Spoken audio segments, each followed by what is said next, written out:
Two Blue Vortex Chapter 31 spoilers are officially out and about. And I will say this because I've been vocal, especially these last few months, about the spoilers and just the format and stuff. I know the complaints that's been going around the community. I know the complaints that's been going around the timeline. It's not really like, I see the arguments for both sides. The spoilers have been presented recently, fairly recently, but in a format or in a way that ultimately kills the hype or the talk surrounding the chapter. Yes. However, also, yes, spoilers being released doesn't block you from literally going, checking out the official and reading the official. Yet, there's arguments that can be understood with both sides. And truly, I'm more so on the path of like, if you're going to give us spoilers, keep it limited, keep us guessing, keep us excited enough to talk about it and excited enough to actually want to read the officials. Don't just leak it as if it's an official. And now there's no point of reading the officials for particular people who looks at it in that regard. You can't really knock them in that regard. However, all of that being said, I will admit, I don't know, maybe I'm just like making it a point to stay off of the spoiler trend as much this month because I did make the announcement a couple of videos ago I will no longer be doing official Boruto chapter reviews, but I will make a point. For me personally, I think the spoilers came out a little bit better. Maybe it's just that more people are deciding not to actually engage within the spoilers. And honestly, I came across a lot of these decisions because I truly felt like, I don't know, bro, just the way that they were presented was so underwhelming and so like, oh, you could have done this, right? You know, I'm not saying everything has to be done a certain way, but there's certain things that can be done to build hype and certain things that can be done to kill hype. That is a truth of the matter. If you're gonna deny that fact, that's kind of disingenuous. But also another truth of the matter is, just because something is presented, that can't stop you from, you know what I'm saying, partaking in something else. In this particular case, just because leaks are dropping, that doesn't stop you from reading the officials. Two things can be true at the same time, yet for some reason, especially in the anime community, that seems to be a taboo law because no, if you agree with that thing, you cannot agree with that thing. And that's not particularly true, especially when it comes to world views. Spiritually, all those realms above and slight, you know what I'm saying, that's a whole nother discussion on the matter. However, worldly, two things can very much be true at the same time. With all that being said, the spoilers for TBV chapter 31 are out, and I am only focusing on, y'all already know what I'm gonna talk about because we, like, Sarada's name was damn near the first thing I saw on the timeline. So I was like, all right, let me just at least pick what's going down with the Queen Sarada. And I see what's going down with the Queen Sarada. Apparently the Queen Sarada, chat, bear with me, is going blind. And thankfully, because this is something I'm not gonna act like I knew this information, but people were bringing callbacks because I started seeing a whole lot of Sasuke panels. I'm like, why am I seeing so many Sasuke going blind panels? They were like, Sasuke started to go blind after his first usage of the Mangekyo. That was true. Not necessarily blind, but Kishimoto gave us the visual effect of Sasuke's vision being affected heavily and it being blurred out, and he tried to grab a glass of water or something like that, and it was like he misjudged the placement of the actual glass and ended up spilling the water. And we see here, after Sarada's second use of the Mangekyo, mind you, which is a crazy amount because I gotta actually go back and see how many Mamushis she one-shotted in this chapter, but I think she killed almost a dozen, like almost, not even more than a dozen. I think she almost killed like 20 fucking clones, probably like 15, 18 clones in that one move. Now, there's a couple of panels and pages spread throughout in between here and there, so I don't necessarily know the full in and out of how it went down, but what I do know for sure is that Sarada looked at Delta and she saw a freaking hologram, right? Like Sarada basically did what she had to do. She's at her aura farm being a queen that she is, and once she got done bodying these Mamushi clones, she comes down and she settles down on the ground and she looks at Delta, I suppose as Delta's checking up on her, and she barely even recognizes her. Not necessarily recognizes her, but like she's looking at essentially a hologram. So her eyesight is deteriorating extremely astronomically fast, and it just changes my entire perspective on how Ikimoto has his plans built up for this character. That tells me to believe if he's gonna really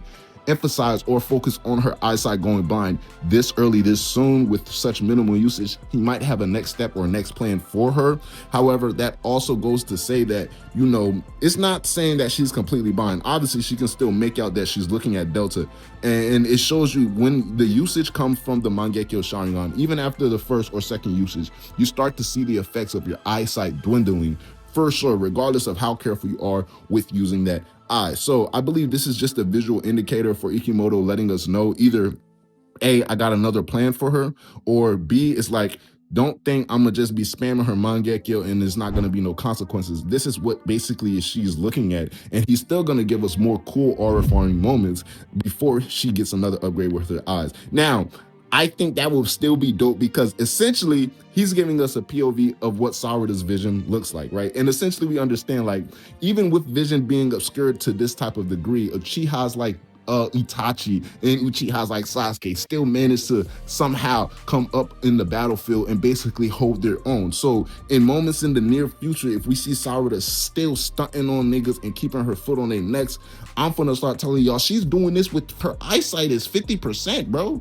Like her, like it's like 10-20 vision out here, like for real.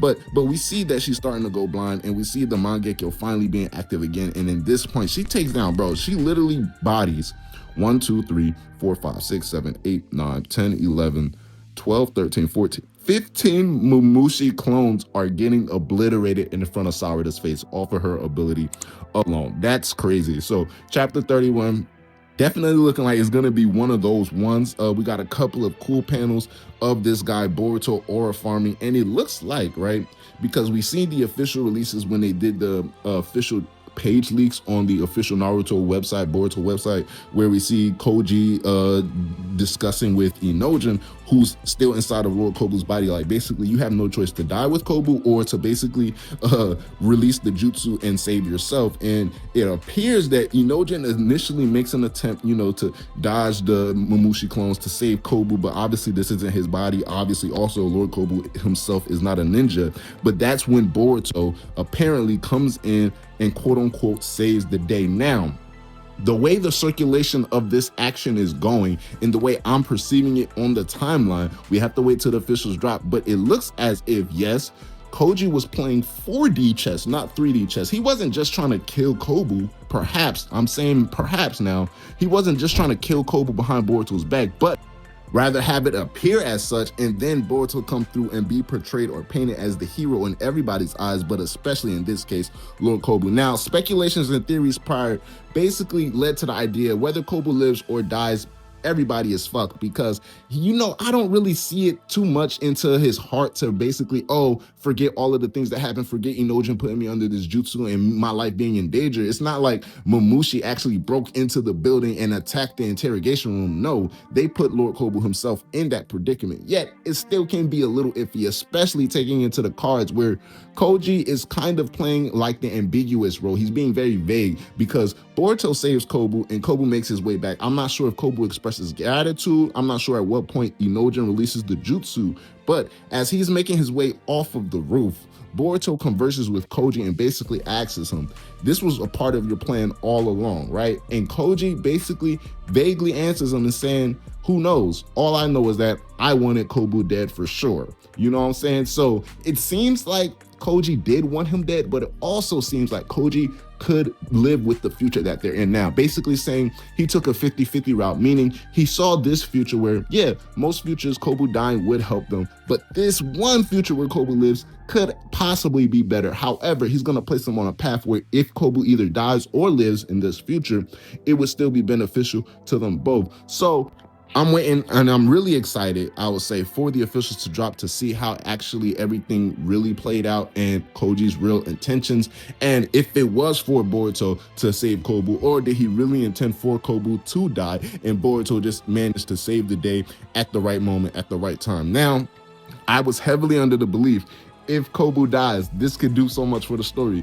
Yet if they save him, they have to save him in a way that we can't guess which direction the story is going in. And I believe they may have done that. But like I said, once we get some more translations and the officials out, then I can be able to break down exactly what happened. All in all, though, these spoilers for chapter 31 are looking a little like, you know what I'm saying, it's building a little bit of hype up for the release. I'm actually excited to see what's about to go down in chapter 31. So I'm looking forward to that. Stay tuned. My next video, we are definitely going to be focusing on Mangekyo Sharingan Sarada. And I'm so happy I waited, because I told y'all before I had a Mangekyo Sharingan video in the works, and now we got some more details. We got some more lore to add on to that. So definitely stay tuned. Keep your eyes out. We got to talk about Mangekyo Sharingan Sarada. We got to talk about Boruto's still saving Kobu. And we possibly got to talk about, because I'm seeing increments of his name being spread around the timeline. If my guy Damon actually made a move this chapter, it's your boy Black Chat 3. Holla at your boy. I'ma holla at y'all. Black Chat out. Yes, sir. Ski.